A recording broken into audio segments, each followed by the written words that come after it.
Hello, everyone, and welcome to the August 5th, 2015 episode of Balls Deep Sports Talk with me, your host, Scotty Ball.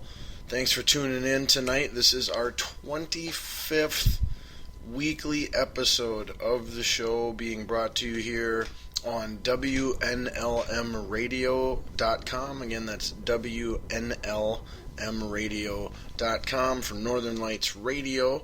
Or perhaps you are listening on the Spreaker app, the free Spreaker app, I should say. We've been on there for, I believe this is the second week the show has been on Spreaker.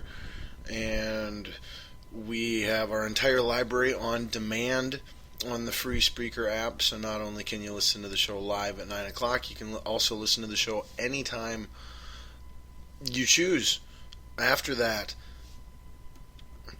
Or maybe you've got a couple old episodes, a couple weeks that you weren't able to catch the show, and you can always just go back in there then and listen to them at any time you like as well. So we welcome everyone listening on the Spreaker app as well, also on the TuneIn app, on SoundCloud, and on YouTube. So, a quick overview of some of the things we'll be talking about on the show here this evening.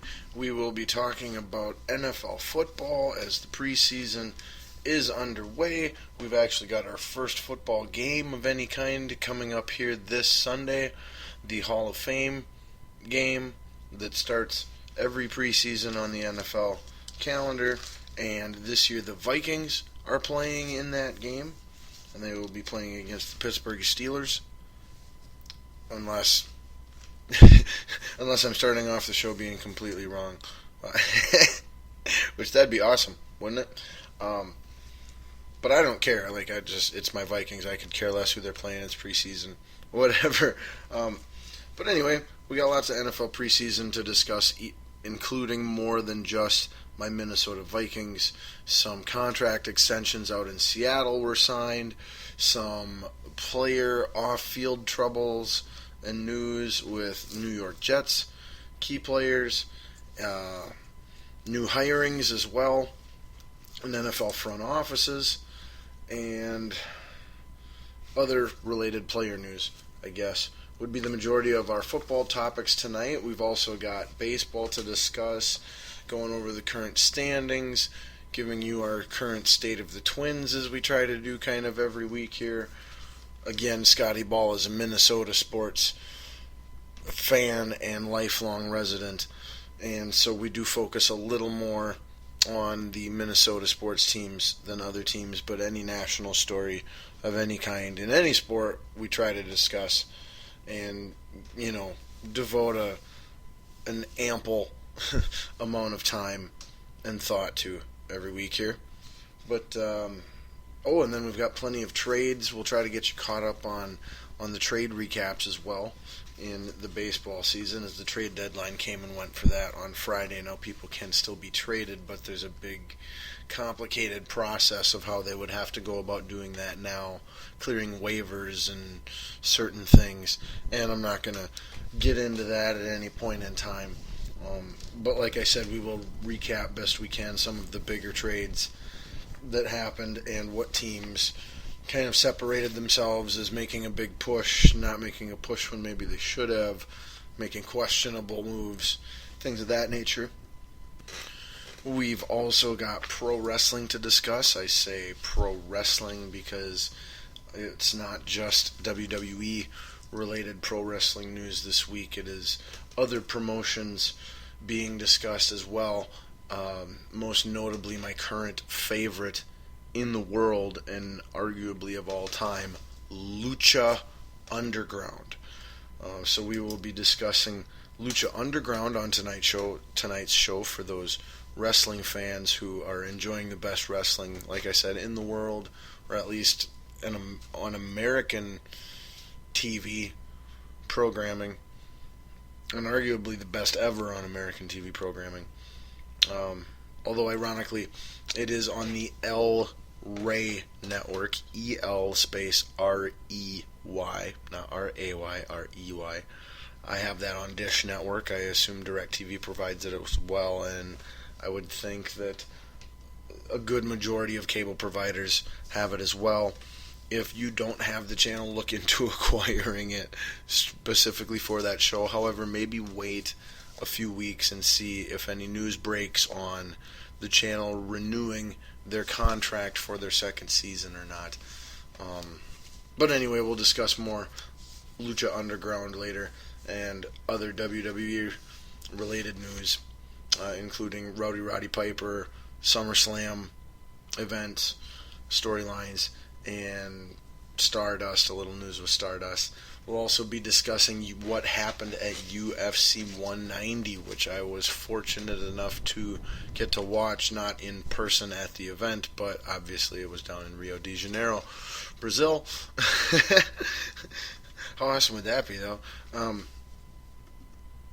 But I was able to catch the Ronda Correa main event for free at my local Buffalo Wild Wings. So thank you very much, Buffalo Wild Wings, if you are UFC fans and you have a Buffalo Wild Wings in your area.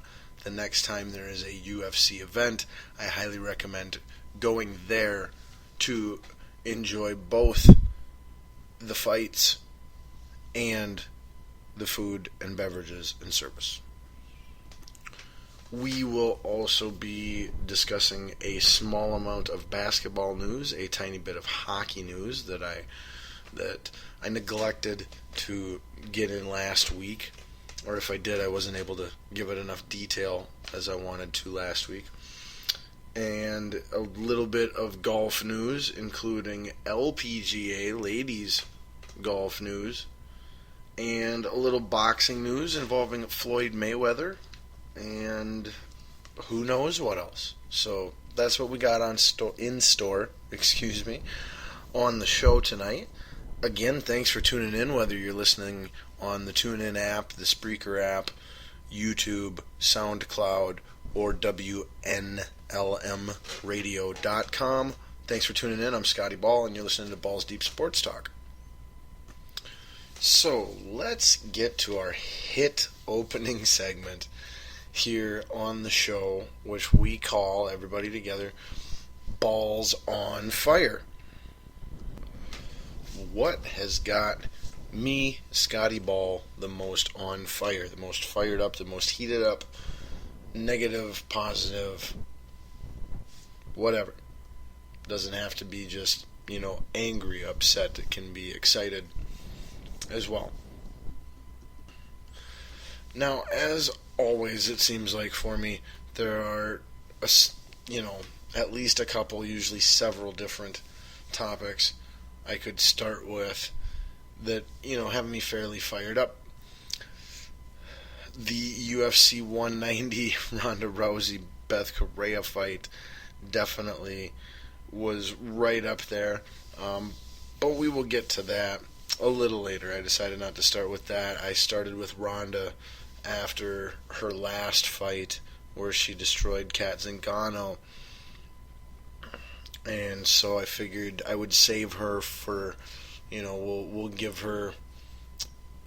include her with the meat later on in the show. So she was a worthy candidate, but we're not going to go that route. And last week, I believe, Balls on Fire was over the NFL season. We previewed the Vikings offense. That was our part one of the Vikings offense, or Vikings team preview here on the show.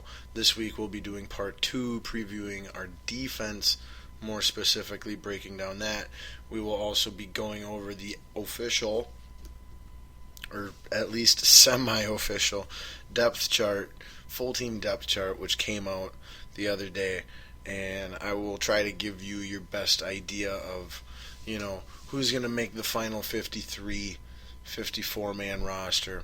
I believe they usually do 53. Technically it's 54, but they usually keep one spot open.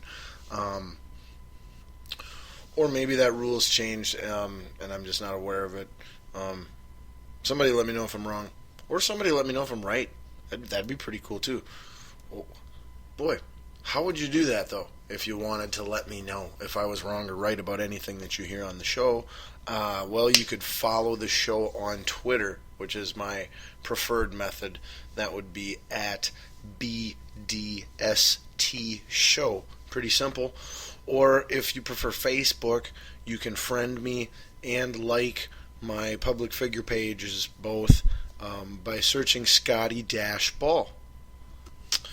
So that's the way to get a hold of me if you have any, like I said, corrections or comments or, and if you want to get in touch with me here at the show, that's how you do it. We'll be discussing football. I'm always fired up about football, especially when it comes to my Vikes, but I don't like to start shows the same way 2 weeks in a row. And most of the other football news only has me semi-fired up, or there just, isn't quite enough to talk about. The trade activities in baseball were definitely interesting, and I'm fired up in a positive way because the one team I singled out to keep an eye on, and this is a team that's going to make moves and try and get some, big parts and make a push, was the Toronto Blue Jays. And once we get to recapping what happened at the Major League Baseball trade deadline, you will see that 2 weeks ahead of the activities, I couldn't have been more right. They were the team that definitely made the most noise. Whether it, gets them in the playoffs even remains to be seen, let alone if it allows them to contend for any sort of championships this year or the coming seasons. Again, that remains to be seen. But we will get to baseball talk a little later as well. Now, if you've caught most of the episodes of the show, or every episode, that'd be pretty awesome if you did. Let me know if you're someone who has. But you would know that on rare occasion from time to time for the opening Balls on Fire segment, I don't necessarily go with what I'm the most fired up about. I go with more of what's the most hot topic sometimes. But this week I am staying completely true to what has got me genuinely the most fired up. And that is recent activities in the pro wrestling world. So, if you are a wrestling fan, sports entertainment fan, you will enjoy this opening segment. If not, don't worry, we have plenty of other, air quotation, real sports to discuss later on throughout the show. Now, before we get into the official specifics of in the pro wrestling world that I'm most fired up about, which would be tonight's Ultima Lucha for Lucha Underground on the El Rey Network, as I said. 2-hour extravaganza season finale special event. If you have been watching Lucha Underground, this should be the best episode yet, and every episode so far of the 38, at least that I've seen. I haven't seen all 38, I confess. But every episode I've seen is mind-blowing. Better than any Raw ever. Ever. Comic book guy, that was, I don't know. But anyway. But like I said, we'll get to more of the specifics of Lucha Underground and Ultima Lucha taking place tonight, or at least being televised tonight. It was filmed prior to it is pre-taped. But again, we'll get to that stuff later. But before we dive into Lucha Underground, I would like to start officially this segment with the news of the recent, since the last time the show was brought to you till now, there was a passing in the pro wrestling world. Former WWE superstar and WWE Hall of Famer and pop culture icon Rowdy Roddy Piper passed away.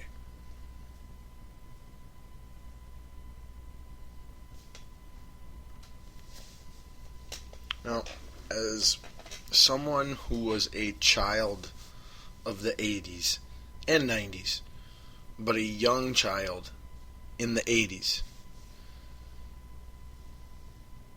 Rowdy